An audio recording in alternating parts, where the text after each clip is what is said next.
Dulu Indonesia membuang residu sebagai bahan bakar murah. Sekarang residu itu jadi bensin dan petrokimia. Semua karena RFCC. Unit yang barusan kita lihat ini bukan unit biasa di kilang minyak. Namanya RFCC, Residue Fluid Catalytic Cracking. Inilah unit yang menentukan apakah residu berat menjadi beban atau menjadi produk bernilai tinggi. Di setiap kilang minyak, setelah proses distilasi selesai, selalu ada satu masalah besar. Sisa minyak paling berat. Residu ini kental, kotor, penuh logam, dan sangat mudah membentuk coke. Bagi banyak kilang lama, residu hanya berakhir sebagai bahan bakar murah. RFCC mengubah cara berpikir itu. Alih-alih membuang residu, RFCC justru memasukkannya ke unit paling panas dan paling kompleks di kilang. Di dalam RFCC, residu bertemu katalis panas. Dalam waktu sangat singkat, kurang dari 3 detik. Dalam hitungan detik itulah, molekul besar dipecah menjadi bensin, LPG, dan bahan baku petrokimia. Tapi disinilah masalahnya. Semakin berat fitnya, semakin kecil margin kesalahan. Sedikit salah kontrol, RFCC bisa menjadi unit paling berbahaya di kilang. Jadi bagaimana sebenarnya RFCC bekerja?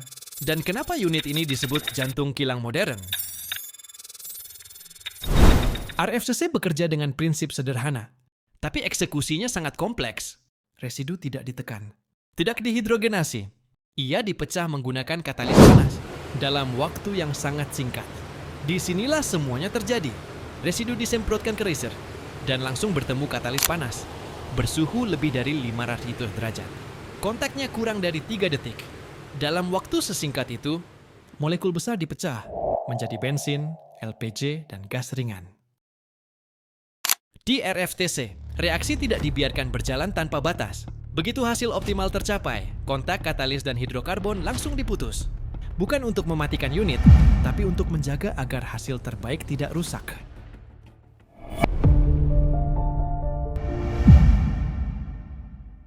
Gambar ini menunjukkan bagaimana RFCC tidak hanya mengolah residu, tetapi juga memanfaatkan setiap energi yang dihasilkan. Di regenerator RFCC, coke yang menempel pada katalis dibakar. Proses ini menghasilkan gas buang bersuhu sangat tinggi. Alih-alih dibuang, gas panas ini dialirkan ke power recovery turbine. Di sini, energi panas diubah menjadi listrik, yang langsung digunakan oleh kilang. Gas buang kemudian masih dimanfaatkan lagi di CO boiler untuk menghasilkan steam bagi kebutuhan proses. Inilah yang membuat RFCC menjadi unit yang mandiri energi. Di sisi lain, dari main fractionator RFCC, keluar aliran gas ringan atau light ends. Gas ini tidak langsung digunakan, tetapi diproses lebih lanjut di gas concentration unit. Di unit inilah gas dipisahkan menjadi fuel gas, LPG, dan produk paling bernilai, propylene. Kombinasi pemulihan energi dan pemurnian gas bernilai tinggi. Inilah yang menjadikan RFCC bukan sekadar unit pengolahan, melainkan pusat efisiensi dan nilai ekonomi kilang. Dari penjelasan tadi, kita bisa menyimpulkan bahwa RFCC bukan sekadar kumpulan pipa dan bejana tekan. Ini adalah keajaiban teknik kimia yang mengubah sampah residu menjadi emas berupa bensin dan bahan baku plastik. Unit ini adalah mesin efisiensi yang luar biasa.